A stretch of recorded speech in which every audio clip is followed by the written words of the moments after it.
자, 안녕하세요. 자, 이제 오늘 두 번째 3번 문제 관련 재판적을 단문 연습 문제로 한번 내봤어요. 관련 토지 관할에서 연습을 풀었고 사물 관할하고 관련 재판적을 보면 법조항에는 이렇게 돼 있죠. 하나의 소로서 여러 개의 청구를 하는 경우에는 민사소송법 2조에서 24조 특별재판적, 본론재판적 규정에 따라 그 여러 개 중 하나라도 관할권이 있으면 거기에다가 다른 관할 청구를 관할이 없더라도 소를 제기할 수 있다. 이것이 2항 소송의 목적이 되는 권리 의무가 여러 사람에게 공통되거나 사실상 법률상 같은 원인으로 말미암아 공동소송인이 된 경우에도 준용한다. 이거 조항을 예상 문제로 봤습니다. 자, 개념 이걸 그대로 쓰면 되는 거죠. 이렇게 원고가 하나의 소로서 여러 개 청구를 하는 경우에 그중 어느 하나에 관할권이 있으면 그 법원에 관할권이 없는 나머지 청구도 함께 그곳에 관할권이 생기는 거 25조로 옮기면 되고요. 예를 들어주면 좋아요. 우리 노무사 시험 공부할 때 너무 어렵게 공부하면 안 돼요. 우리 과목이 쉬워서가 아니에요. 우리 노무사 시험이 쉬워서가 아니에요. 이게 쉬울 수가 없죠. 과목 자체가 어려운데. 기본. 왜냐하면 다른 직역서처럼 필수 과목이 아니라 선택 과목이라서 기본. 그래서 이렇게 예를 쉬운 예로 갑이 을을 상대로 가혹 명도 청구와 손해배상 청구를 A법원에 병합 제기한 경우에 가혹 명도 청구에 대해서 A법원이 관할권이 있으면 본래 관할권 없는 손해배상 청구도 관할을 재판할 수가 있게 된다. 이 사례 딱 쉽게 내 거로 만들어서 이거 인정하는 취지가 뭐다? 이렇게 할 때 원고로서는 아주 편리하고 여러 개 병합 청구를 하기가 쉬워져서 원고에게 편리하고 피고도 어차피 용서할 바에야 한 법원에서 재판을 받는 이점이 있고 법원에서도 관련 분쟁을 이례적으로 해결할 수 있게 돼서 관할 집중과 소송 경제에 도움을 된다. 딱 이것만 쓰면 거의 다. 그 다음에 적용 범위는 25조는 토지 관할권이 있는 경우에 준용되는 거고 전속 관할에 속하는 게 있을 때는 적용되지 않는다. 토지 관할. 이 밑에 사물 관할에는 당연히 사물 관할은 소가를 합산해서 합의 분야 단독 판사를 볼 거기 때문에 이건 토지 관할에만 적용되는 거고 사물 관할에는 적용이 없고 사물 관할은 합산해 가지고 합의 분야를 정할 거지 토지 관할에 관련돼 적용되는 거고 전속 관할이 아닐 때 적용되는 거다. 또 하나 법에는 2조부터 24조에 따라 관할이 생기는 경우만 예정하고 있지만 그게 한정되는 게 아니라 합의 관할로 관할이 생기는 경우에도 거기에 다른 거 관할 이렇게 관련 재판적이 생길 수 있다. 몇 개. 이 중요한 판례는 특히 중요한 건 2번입니다. 2번. 자, 피고 A에 대한 청구에 대해서 서울에서 관할권이 생겨야 할 목적으로 본래 제소할 의사가 없는 B에 대한 청구를 병합하는 경우, 그러니까 A는 전주로 내려가야 되는데 B가 서울에 살거든. 둘이 해가지고 B가 관할이 있으니까 A도 하려고 이렇게 A에 대한 청구에 대해서 서울에 관할이 없는데 서울에 관할을 생기게 할 목적으로 원래 소를 제기할 의사가 없는 B에게 청구를 병합시키는 경우 관할 선택권 남용이라는 유명한 판례가 있다. 이게 관련 재판적 남용을 하면 안 된다. 이건 그냥 어정쩡하게 나오는 건데 외국법원의 재판권이 그러니까 이 국제 관할 합의를 인정할 거냐? 자, 이거는 만약에 국제 관할 합의를 인정하면 그 피고 입장에서는 부당하게 외국법원에 가야 되거나 그런 문제가 있기 때문에 변련성, 일회 해결의 가능성, 응소 가능성을 종합적으로 신중하게 해라. 그래서 중요한 건 이겁니다. 관할 남용. 국제 관할권 합의는 신중하게 하라는 이건 뭐 써나 안 써나 그렇고 이건 중요하고 하나 더 이거는 법원 공무원 교재에만 나오고 일반 수험수석에는 잘 안 나오지만 실무상으로는 상당히 민감한 거라 뭐냐면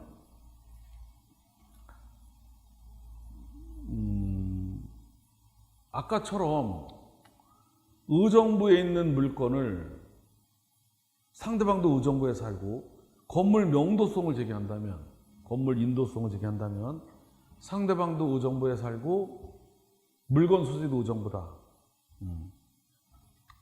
근데 서울서 제기를 못하죠. 서울에 있는 주인이. 근데 이런 게 있어요. 실무상 명도성을 하면 명도만 소송을 제기하는 게 아니라 명도하고 명도 끝날 때까지 월세를 청구합니다. 명도하고 명도 끝날 때까지 월세 청구를 한다고. 월 차임 청구가 명도 청구하고 월세 청구는 소송물이 달라요. 물론 월세 청구는 소가 산정할 때는 부대 청구야, 부대 청구. 주된 청구만 소가를 산정하고 월세 청구는 소가를 산정 안 해. 그렇지만 월세 청구도 부대 청구지만 또 하나의 청구야. 근데 이거는 금전 청구야. 금전 청구는 의무 이행지인 원고 주소지에 관할이 있다고. 그래서 아까 사례의 경우 의정부가 관할이 있고 의정부에 사는데 월세를 청구를 같이 할 경우에 월세가 의무 이행지로서 서울에 관할이 있으니까 서울에 관할권이 생길 수 있느냐? 적법하게 의무 이행지로서. 예? 부대 청구인 월세 임료를 병합 청구로 봐서 지참 채무인 원고 주소지에 관할 인정할 수 있는지가 문제된다. 부동산 인도하면서 명도하면서 부동산 월세 상당의 손해배상 청구를 병합하는 경우 월세 임료 등은 인도성의 부대 목적이지만 이것도 병합 청구의 하나다. 관련 재판적 규정을 적용해서 지참 채무인 임료 청구 채권자 주소지 서울에도 관할이 되느냐? 인정이 된다. 인정이 된다는 거예요. 이것도. 다만 소가에는 산정을 안 할 뿐이다. 이게 실무에서는 굉장히 아주 민감한 문제예요. 그래서 참고로 관련 재판적 사물 관할에는 소가 합산해서 관련이 없고 전속 관할도 인정이 없고 합의 관할로 관할이 생기는 경우도 관련 재판적이 되고 관할권 남용이 안 되고 국제 관할은 신중하게 하고 부대 청구도 관련 재판적이 가능할 수도 있다. 끝이에요, 끝. 이게 공동소송에 적용되는 여부. 이게 객관적 병합. 이제 객관적 병합, 주관적 병합은 뒤에 이제 또 봅니다. 찬찬히 사례를 들어서 실무적으로 이해하기 좀 쉽게 할 거예요. 객관적 병합의 경우에는 적용되는 건 이론이 없는데 주관적 병합, 그러니까 원고가 명도 청구, 손해배상 청구 이거는 객관적 병합, 소송물이 두 개니까 객관적 병합인데 명도 청구, 월세 청구도 객관적 병합인데 주관적 병합, 공동소송에도 인정이 되느냐 가지고 예전에는 인정된다, 안 된다, 절충설이 있었는데 지금은 입법적으로 해결을 했다 이렇게.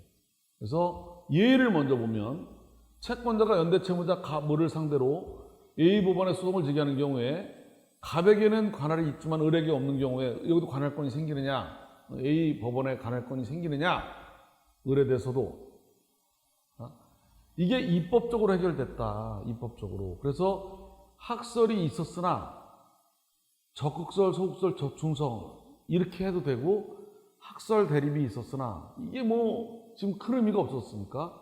입법적으로 어떻게 했냐면 이렇게 자 이렇게 돼 있어요. 이렇게 이 항이 요걸 그대로 옮겨오면 소송의 목적이 되는 권리나 의무가 여러 사람에게 공통되거나 사실상 또는 법률상 같은 원인으로 공동소송인이 됐거나 이 경우에는 준용한다 라고 한 거예요.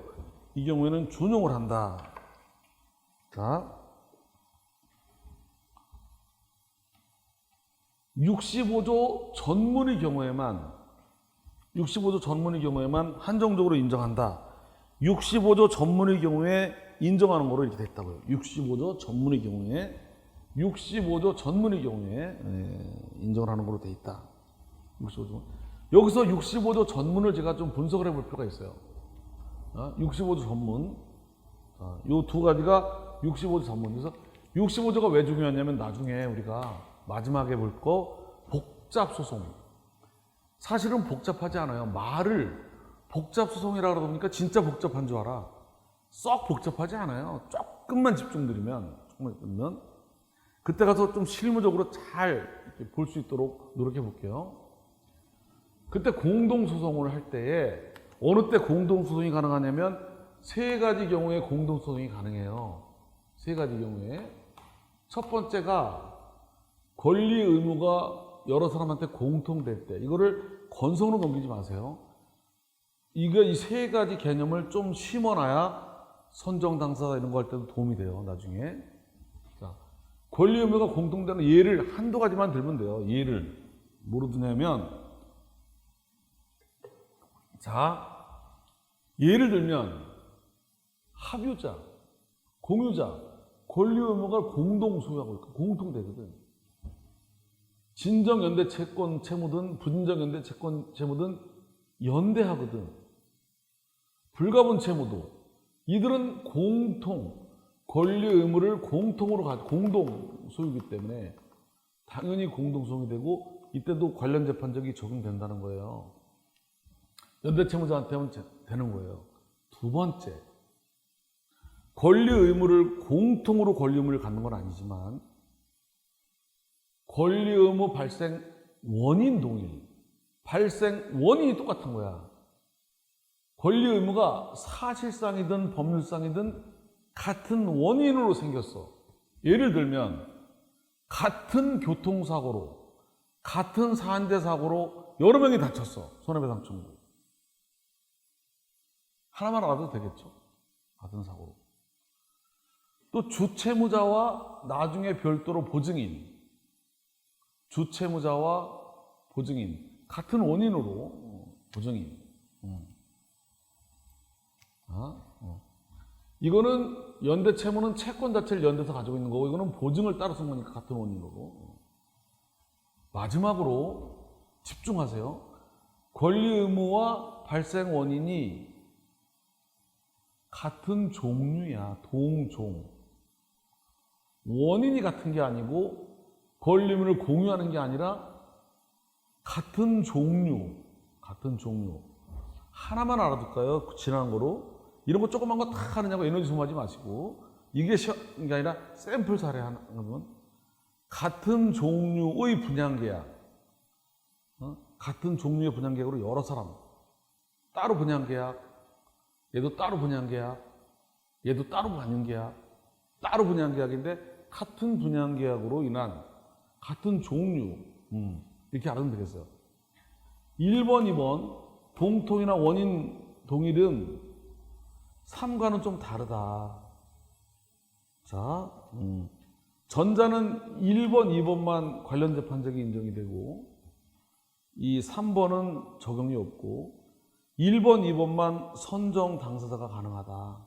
여기는 안 되고 여기까지 중요하다고. 나중에 공동소송의 독립의 원칙, 이거는 뒤에 가면 또 나오는데 이걸 여론에 두면 나중에 도움이 된다. 자, 여기까지 끝났어요. 오늘 시험 문제가. 자, 끝났어요. 그래서 앞으로도 그러려고 그러는데요. 주어진 시간을 좀 염두에 두고서 시험 문제 연습은 끝났지만 보충 문제하고 이렇게 해서 중요한 부분은 범준에서 다시 복습을 하려고 해요. 제일 좋은 거는 가능하면 앞에 총정리 특강을 들으시면 벌써 한 두세 번 반복 정리가 돼요. 똑같이 막 2차 시험은 누가 뭐래도 반복 정리예요. 써야 되기 때문에. 이게 아는 거 고르는 거랑 쓰는 거랑은 많이 차이가 나요. 반복, 특히 그 중에서도 민법도 아니고 이 민사소송법은 근로기준법하고 또 달라요. 민사소송법은 용어가 여러분 또 이건 1차도 시험도 안 봤잖아. 용어가 법대 전문가들도 안 해본 거를 하다 보니까 익숙하지가 않아요. 그래서 최대한 많이 쓰려고 하지 말고 정확하게 쓰려고 노력해라. 조그만 것까지 많이 맞추려고 하지 말고. 그 우리 시험은 단문 사례다. 단문 사례. 중요한 걸 뼈대를 잘 갖추고 있으면 고득점이다. 조그만 거 이상한 거 외우려고 하면 에너지가 엄청 먹고 암기도 엄청 어렵고 객관식 시험도 아니다. 객관식 시험 그런 거 다 외워야 되는데 뼈대 줄거리 단순 사례다. 그것도 사례도 염두에 두지 말고. 그 시험이 의외로 신공개 나와가지고 사람을 힘들게 할 수도 있다. 준비 서면 이런 거 나와가지고. 그러니까 참고로 기본에 충실하고 이렇게. 그래서 보충을 하는데 변론 관할 문제 만약에 나왔다. 그럼 예측하지 않은 걸 수도 있잖아요. 많이 언급되는 건데. 관할 문제에서 제가 전속 관할을 받고 사물 관할을 받고 토지 관할을 봤어요. 합의 관할도 봤어요. 안 본 게 뭐야? 변론 관할, 조사, 이송이지. 관할을 총정리하게끔 해놓습니다. 관할, 변론 관할. 법에 피고가 1심 법원에서 관할 위반이라고 항변하지 않고 본안에 대해서 변론하거나 준비기일에서 진술하면 관할권이 생긴다. 이걸 변론 관할, 옛날에는 응소 관할 그랬다. 자, 개념 이걸 토대로 쓰는 거죠. 변론 관할이란 원고가 관할권 없는 법원에 소를 제기했는데 피고가 이의 없이 이걸 그대로 비키면 되죠. 본안 변론을 하면 생기는 관할이다. 예컨대까지 그럼 사례도 알고 이해를 제대로 하는 거니까. 가 물간의 관할은 부산인데 원고가 서울에다 소를 제기했다. 그럼에도 피고 을이 문제 삼지 않고 본안 변론을 했다면 서울에 관할이 생기는 걸 말한다. 응소 관할 그랬다.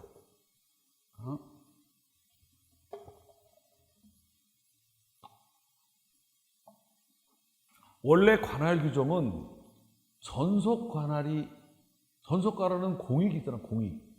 전속 관할인 경우를 제외하고는 당사자 편의, 소송 수행에서의 당사자 편의를 고려한 거기 때문에 피고가 말없이 응소했을 때는 구태여 관할법원까지 이송할 필요가 없다 할 것이고 그대로 인정해서 재판하는 게 당사자 이익이나 소송 촉진에도 거기 가서 또 재판하는 것보다는 도움이 된다는 이유에서 인정하고 있다. 많다. 요건은 관할권 없는 법원에 소를 제기했어야 된다. 관할권 어긴 경우에 문제가 되는 거니까 관할이 있는 법원에 제기되면 이게 문제될 여지가 없다. 관할을 어기더라도 토지, 사물 관할 등 임의 관할 어긴 경우만 인정되는 거지 전속 관할 위반한 경우에는 변론 관할이 생기지 않는다. 이게 아주 중요해. 연결돼 있어요, 지금. 변론 관할, 그러니까 변론 관할과 전속 관할과 임의 관할이 다 연결돼 있단 말이야. 예를 들면 4억 5천만 원 단독 판사 사건에서 청구치 확정해서 합의 관할이 5억 5천으로 늘어났다. 상대방이 이의 없이 변론 변론을 하면 단독 판사가 계속 할 수 있다. 다만 항소심은 1심 법원을 누가 했느냐에 따라 1심 법원을 누가 했느냐에 따라 항소심 관할이 달라져요. 1심을 누가 했느냐에 따라 1심을 2억 원 이하 단독 판사가 했으면 2심을 지방법원 항소부가 1심을 2억 원 이상 단독 판사가 했으면 2심은 고등법원에서 이게 항소심은 1심을 누가 했느냐에 따라 정해지는 거기 때문에 항소심에서 뭐 속가가 늘어나는 거 이런 거는 지장을 주지 않는다. 청구가 변경되고 이런 거는 상대방이 이의 없이 본안 변론을 했어야 된다. 관할 위반 항변하지 않았고 변론하거나 변론 진술을 해야 된다. 본안에 관해서 변론을 해야 된다. 본안은 원고 청구가 이유 없다고 다툰 걸 말하는 본안에 대해서 따라서 실체 사항이 아닌 절차 사항만 항변했다. 예를 들면 기피 신청, 기일 변경해달라, 소 각하해달라. 이건 본안에 관한 진술이 아니다. 문제는 초석한 피고가 단지 청구 기각만 구하고 원인에 대해서 답변 안 했다. 이걸 본안 변론으로 볼 거냐? 이때도 청구 기각을 구한 이상 본안 변론이다. 그런 게 통설이다. 통설이다. 한번 보면 돼. 이런 것까지 뭐 연연할 필요는 없어요. 이 지역적인 부분에 대해서. 변론, 이건 중요해. 이거는 본원의 변론은 변론길이나 준비길에 출석해서 말로, 변론이 뭐야? 변론해. 관할이 변론해야 생기는 관할이다. 말로 적극적으로 해야 된다. 불출석하거나 출석해도 변론 안 하면 안 생긴다. 서면만 내고 나가지 않아서 진술 간주돼도 이건 변론이 아니다. 변론 관할이다, 이게. 또 관할 위반에 대해서 항변을 해야 되는데, 항변을 안 해야 되는데, 항변은 반드시 멱시적인 게 아니라 묵시적 근거도 있을 수 있다. 여튼 간에 관할 위반을 항변하지 않았으면 본할 변론을 하는 순간 그 시점에 변론 관할이 생긴다. 그 뒤에는 관할 위반 허용되는 게 허용되지 않는다. 당의 사건에서만 변론 관할이 생기는 거다. 소가 취하되면 그건 별도의 소송이기 때문에 국가적으로 미치는 건 아니다. 여기까지 했어요. 그러면 오늘 시험 주제랑 내용은 다 끝난 건데 제가 조금 더 보충만 하고 마치겠습니다. 자, 이제 관할조사, 지금도 보충한 거죠. 관할조사 이송까지 보고 요 관할 파트만 제가 마치겠습니다. 앞에 총설에서 신의칙, 법원에서 국제관할 제척 깊이는 참고 자료만 활용하시는 거로 하고, 저는 관할조사와 이송까지 해서 관할 파트 문제를 총정리하는 거로, 나중에 복습할 때 앞에 거 보시더라도 문제가 어렵지 않으니까 총설의 신의칙이나 법원 국제관할 제척 깊이도 가벼우니까 혹시 모르니까 정리를 해서, 왜? 오늘은 이거는 올인한다고 정리를 해놓으세요. 올인. 딴 거 보지 말고. 다음 주엔 이거만 보는 거예요. 이거랑 앞에 본 거만 이렇게. 그 다음 주엔 이거 보면서 앞에 본 거만 이렇게. 8번만 하면 다시 한번 복습 정리하면서 될 거다. 관할조사는 관할권이 있어야 되는, 관할권은 직권조사할 수 있다고 돼 있어요. 소송 요건이다. 관할권이 있어야 되는 거는 소송하기 위한 요건이다. 직권으로 조사하게 돼 있다. 전속관할은 본안 판결에도 하자가 치유가 안 되기 때문에 상소심에도 조사해야 돼. 근데 임의관할은 1심 판결 선고하는 순간 하자가 치유되기 때문에 1심에서만 조사합니다. 1심 후에는 이걸 다투지 못하기 때문에. 조사 정도는 관할을 정하기 위한 필요한 범위 내에서, 관할이 소의 종류나 성질에 따라 자동으로 결정되는 거일 때는 소의 종류나 성질은 소장, 청구 취지나 원인 보고 또 청구 원인 주장 사실 토대로 판단하는데, 관할이 어떤 특수 법원과의 관계 때문에 생길 경우에는 관할 원인이 되는 사실이 존재하는지 증거조사를 해야 된다. 예컨대 그 관내에 주소 거소가 있는지, 재산이 있는지, 의무이행지 뭐 이런 거 있는지 이런 거는 조사해야 된다. 관할권의 존재는 원고에게 이익이 되기 때문에 원고가 관할에 대해서 주장, 증명 책임을 진다. 다만 그렇지만 법원도 직권 증거조사를 할 수 있다. 아까 본 것처럼. 전속관할은 당연히 직권 증거조사지만 임의관할은 상대방이 다툼이 없으면 그대로 넘어갈 거다. 다 연결되는 거기 때문에 관할은 소를 제기할 때 기준으로 한다. 소 제기 시 관할이 인정되면 그 뒤에 변경이 있더라도 관할이 바뀌지 않는다. 관할 항정. 관련 재판적, 이게 뭐 예를 들면 하나 뒤에 나올 거지만, 반소에서 본소가 없어지더라도 이미 반소 관할은 정해진 건 계속 간다. 관할 항정의 유예가 뭐다? 단독 사건 재판하는 중에 합의부 사건이 반소로 제기되거나 청구치가 확장돼서 합의부로 가는 경우에는 합의부로 이송하는 게 원칙이다. 조사 결과 관할이 인정된 그대로 심리를 진행하고, 당사 간의 관할에 다툼이 있으면 종국 판결 이후로, 판결 속의 이유로, 판결 이유 중에 네가 항변을 뭐 관할이 어쩌고저쩌고 했지만 관할이 인정된다 뭐 이런 식으로 이유로 하든지, 아니면 아까 워밍업 할 때 잠깐 봤는데 정리할 때 중간 판결로 정리하고, 중간 판결이 뭔지는 나중에 공부하게 되겠지만 좀 이런 개념은 알아두는 게 좋다. 자꾸 나오니까 중간 판결로 정리하거나 판결 이유에서 판단하면 된다. 관할이 없을 때는 각하가 아니라 이송이다, 이송. 관할 위반은 이송이다. 국제 관할권 위반은 각하지만 이런 민사 관할권 위반은 이송이다. 간가고 본안 판결했을 때 전속 관할은 상소 이유가 돼. 재심 사유는 안 되지만 임의 관할은 치유된다. 그래서 이렇게 돼 있다니까요. 당사자는 항소심에서는 1심 부분의 관할 위반을 주장하지 못한다. 다만 전속 관할은 그렇지 않고 이렇게. 아주 유력한 문제들이죠. 출제 가능성이. 오늘 마지막 문제 이것만 하고 좀 쉬겠습니다. 마치겠습니다. 쉬는 게 아니라. 가능하면 제가 천천히 강의를 나갔기 때문에 앞에 총정리를 2배속으로 한번 들으시길 권합니다. 그러면 또 들으면 또 2배속이 또 반복이 되니까 아주 좋습니다. 반복. 자, 이송. 자, 관할이 소송의 전부 일부에 관할이 없을 때는 관할법원으로 이송하게 돼 있고, 단독 판사는 관할이 있더라도 상당한 이유가 있으면 이거 복잡하다 못하겠다면 직권이나 이송으로 전부나 일부를 합의부로 보낼 수 있고, 합의부는 관할권이 없더라도 진행하겠다. 직권이나 신청에 따라. 다만 전속 관할일 때는 거기서만 해야지 이렇게 이송 못한다. 여기서 중요한 건 뭐다? 관할 없을 때 이송은 직권밖에 없는데, 다른 경우에는 직권도 있고 신청이 있다. 이거 이송 신청권이 있는데 이거는 이송 신청권이 없다는 거예요. 관할 위반은. 재량 이송이게는 저긴데. 관할 위반은 이송을 해야 되고 다른 건 재량이야. 할 수 있다. 손해나 지연을 피하기 위한, 관할권이 있더라도 현저한 손해나 지연을 피하기 위해서 필요할 때는 이것도 신청이 돼요. 직권으로 다른 번에 이송할 수 있다.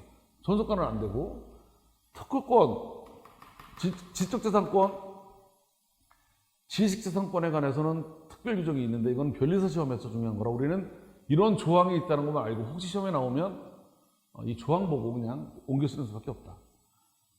자, 이송을 봅니다. 이송이란 어느 법원에 계속된 소송을 그 법원의 재판으로 다른 법원으로 옮기는 걸 말한다. 이송 결정을 통해서 부산 사건을 서울 옮기는 걸 말하는 거지. 관할 위반의 경우에 각하보다는 관할권 있는 법으로 이송함으로써 다시 새로 소를 제기하는 데 들은 시간, 노력, 비용을 절감하게 하고 소제기에 따른 시효 중단, 제척기간 준수, 효력도 유지시켜서 소송 경지에 도움이 되게 하는 거다. 자, 관할 위반이 아니더라도 소송 촉진과 소송 경지 측면에서 편리한 법으로 이송할 수 있도록 제도적인 의의가 있다. 이거는 1심간의 이송 말고 상급심에서 하는 이송, 넓은 의미의 화송도 이송이다. 자, 여기에서 이 정도만 반응하면 되고 이건 뭐 그렇고요. 한 법원에서 다른 법원으로 옮기는 걸 이송을 한다. 같은 법원 내에서 재판부를 바꾸는 이의부하고는 좀 다르다. 이송 원인은 첫 번째가 관할 위반. 시험이 나왔다 하면 이송을 설명하세요라기보다 그거는 너무 커, 시험 문제가. 관할 위반에 의한 이송을 설명하세요라고 나올 가능성이 많아요. 관할 위반일 때 이송할 수 있다. 이럴 때 관할권 없는 법원에서 있는 법원으로 이송하는 걸 말한다. 전속 관할 위반만 이송이 아니라 사물관할이든 토지관할이든 무조건 관할 위반이면 이송이 되는 거다. 이송은 1심 법원끼리 이송인데 이 수직 이송이 문제가 되는 거예요. 첫째, 잘 봐야 돼요. 시임급 관할 위반한 소제기, 제목을 잘 봐야 돼요. 관할 위반 소제기. 그러니까 상급 법원에다 1심 법원에 소를 제기해야 되는데 상급 법원을 1심 법원으로 해서 소를 제기한 경우, 대법원에 1심을 제기하면 이거는 시임급 관할 문제는 공익적인 거기 때문에 의사를 고려하지 말고 이송이 타당하다. 반대로 상급 법원에 제기해야 될 사건을 하급 법원에 제기한 경우 어느 때 생기냐면 재심 사건. 우리가 마지막에 재심을 공부하는데 재심은 전속 관할이에요. 고등법원에 재심을 한다. 그럼 고등법원에 가야 되는데 1심에 가라. 이렇게 상급 법원에 재심의 소를 접수해야 되는데 하급 법원에 제기한 경우 판례는 이송해라. 관할 위반의 소제기라고.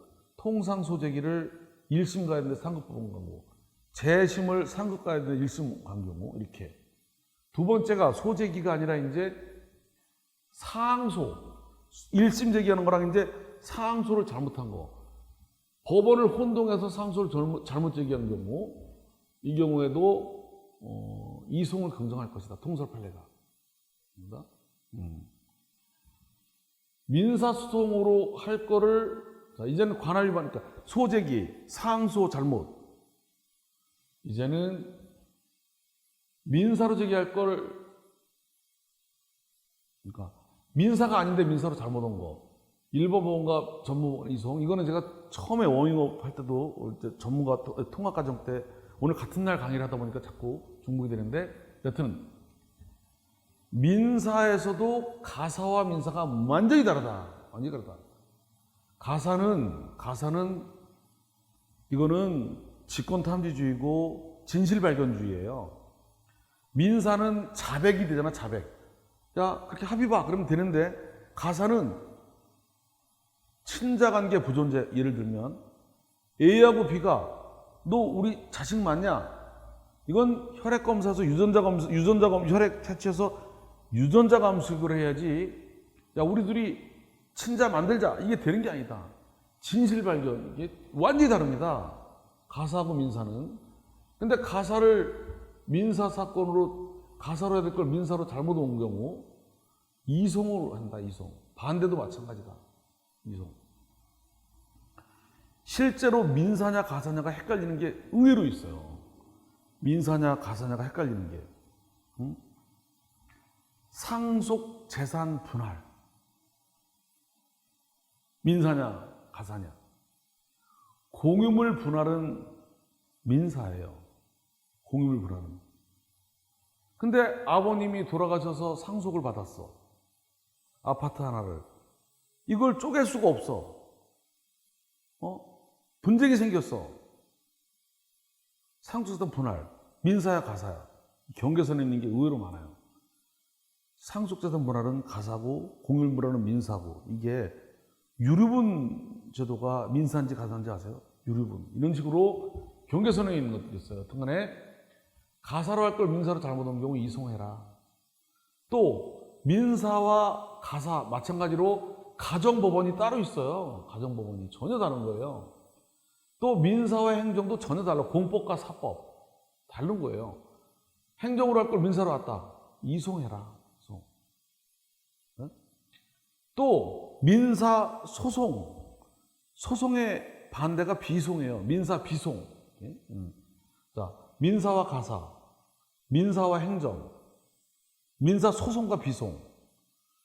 소송과 비송도 경계선에 있는 게 있어요. 헷갈리는 게. 비송인데 민사로 오는 거. 예컨대 임시사 해임 청구. 이게 헷갈리죠. 우리가 비송인데 민사로 온 경우, 판례는 부적법 각하라는 옛날 판례가 있지만 통설은 지금 이송함이 타당하다.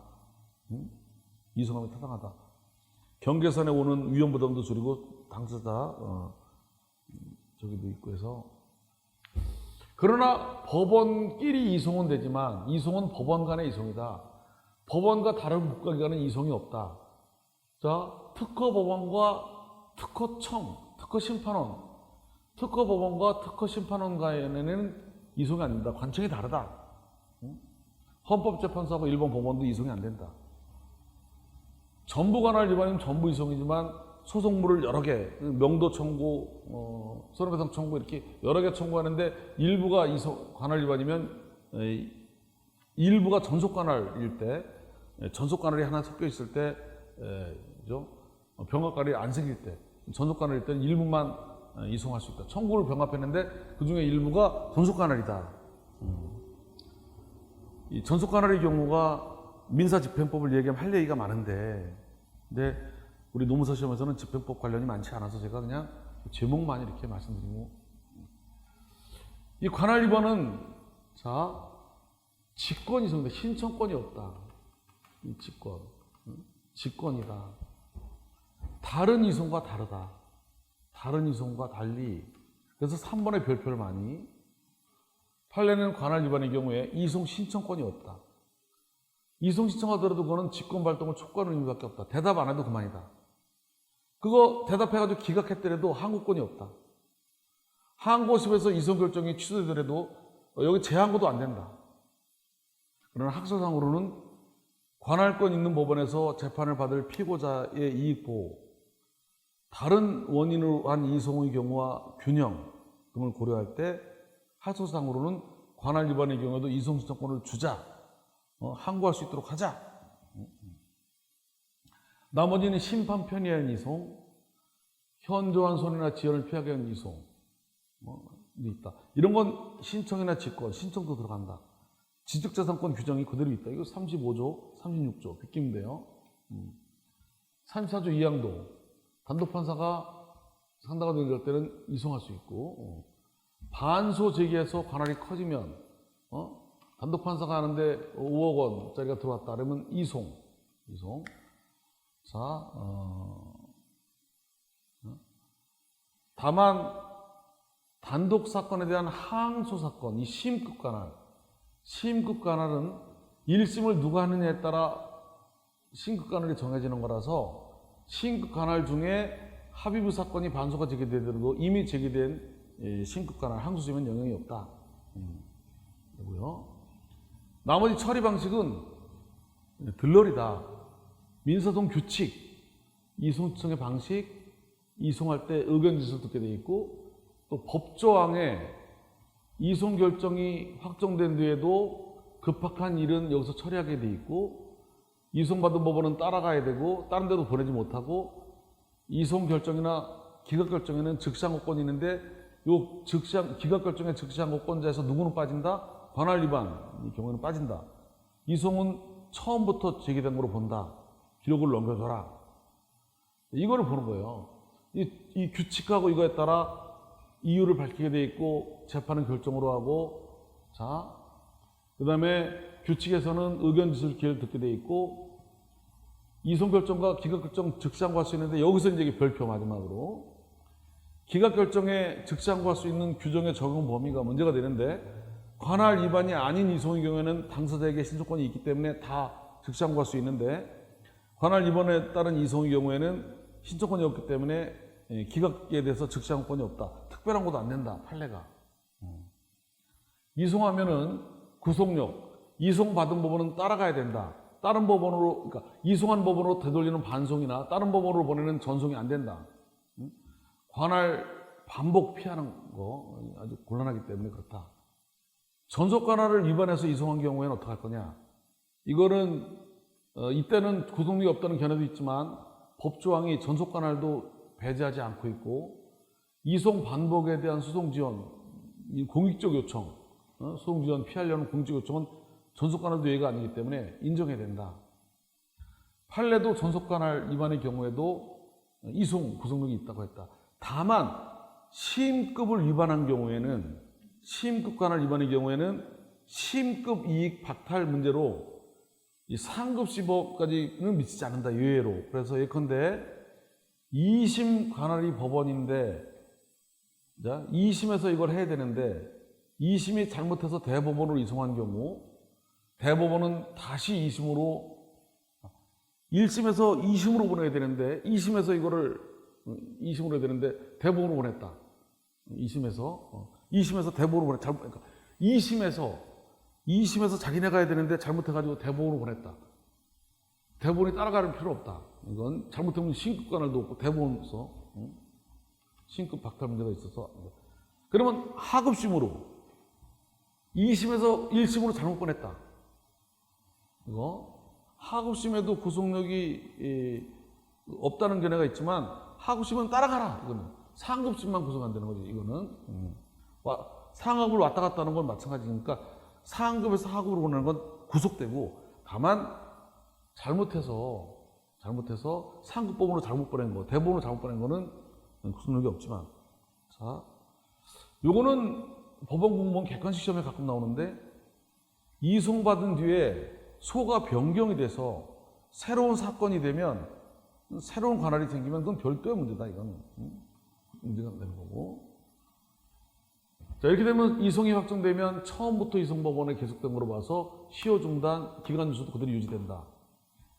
옮기기 전에 이송 전에 한 행위가 그 후에도 효력을 유지하느냐?